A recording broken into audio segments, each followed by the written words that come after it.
Assalamualaikum warahmatullahi wabarakatuh. Hamdan wa syukran lillah, wassalamu ala rasulillah, amma ba'da. Pertama-tama dan yang paling utama, marilah kita panjatkan puji syukur kehadirat Allah Subhanahu wa taala yang telah melimpahkan taufik, hidayah dan inayahnya sehingga kita dapat bertemu dalam kesempatan ini dalam keadaan sehat walafiat. Salawat dan salam semoga selalu tercurah pada junjungan Nabi besar kita, Nabi Agung Nabi Muhammad sallallahu alaihi wasallam yang senantiasa kita nanti-nantikan syafaatnya di yaumul qiyamah nanti. Amin ya rabbal alamin. Perkenalkan, nama saya Rosita Ramdhani akan menyampaikan kultum yang bertema berbuat baik kepada sesama. Siapa beriman kepada Allah dan hari akhir, janganlah mengganggu tetangganya.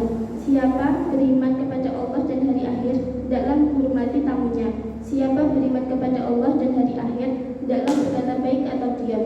Hadis riwayat Bukhari dan Muslim. Seorang muslim adalah orang terbaik dalam berhubungan dengan tetangganya.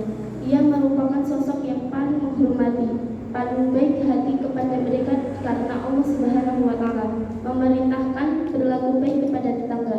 Setiap orang yang bertetangga dengan kita memiliki hak-hak sekalipun tidak dihubungkan dengan ikatan keluarga atau agama. Dan penghormatan kepada tetangga merupakan contoh toleransi yang ditekankan Islam.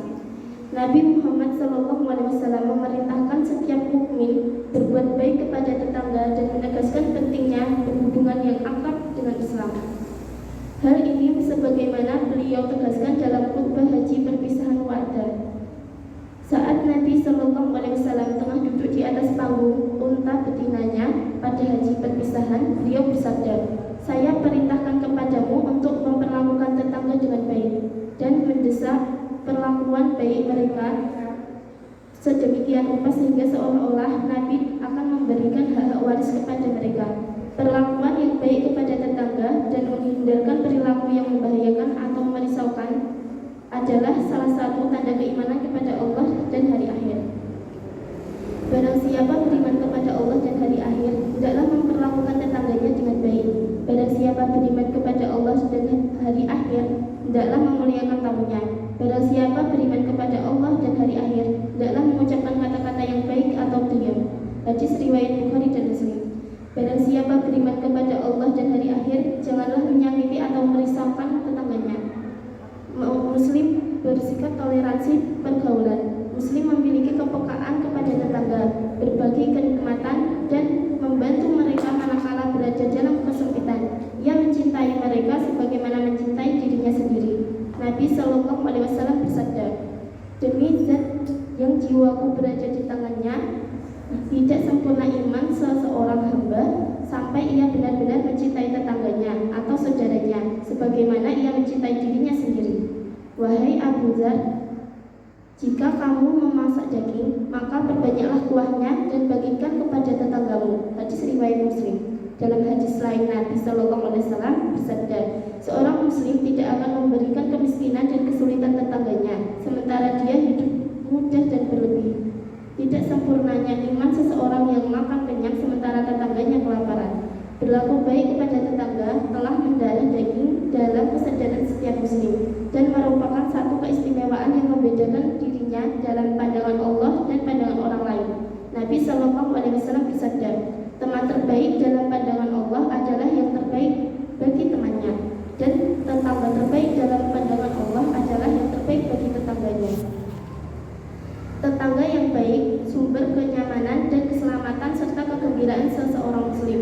Nabi SAW menghormati tetangga yang baik dengan menilainya sebagai salah satu dasar kebahagiaan dalam kehidupan.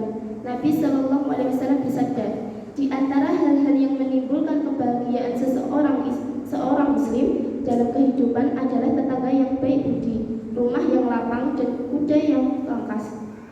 Dengan ungkapan lain, memiliki tetangga yang baik sama dengan memiliki karunia yang tak ternilai. Salah satu kisah yang mencerminkan akan hal ini yaitu kisah tentang Sa'id bin Al-As.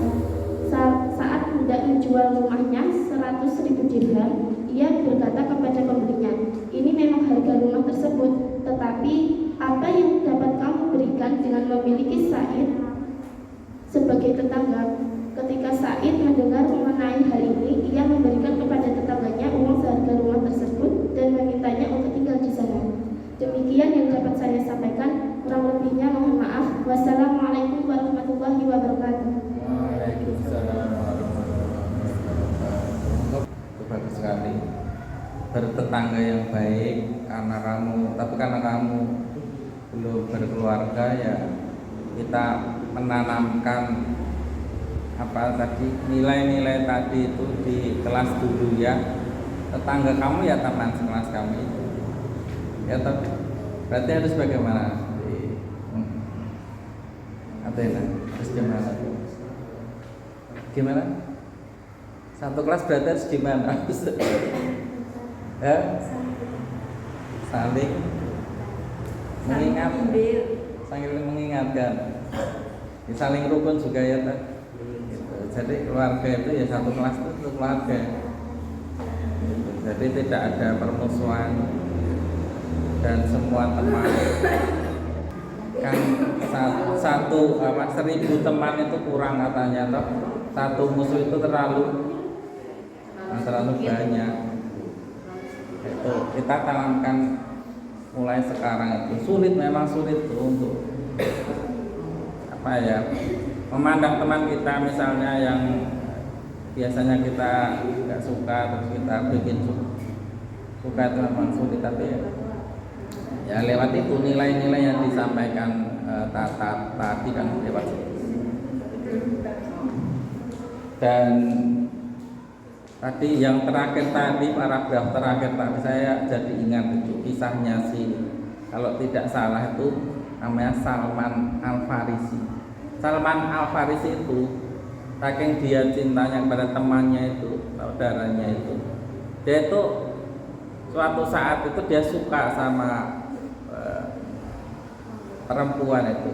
Dia suka sama perempuan, terus dia mau ngelamar itu.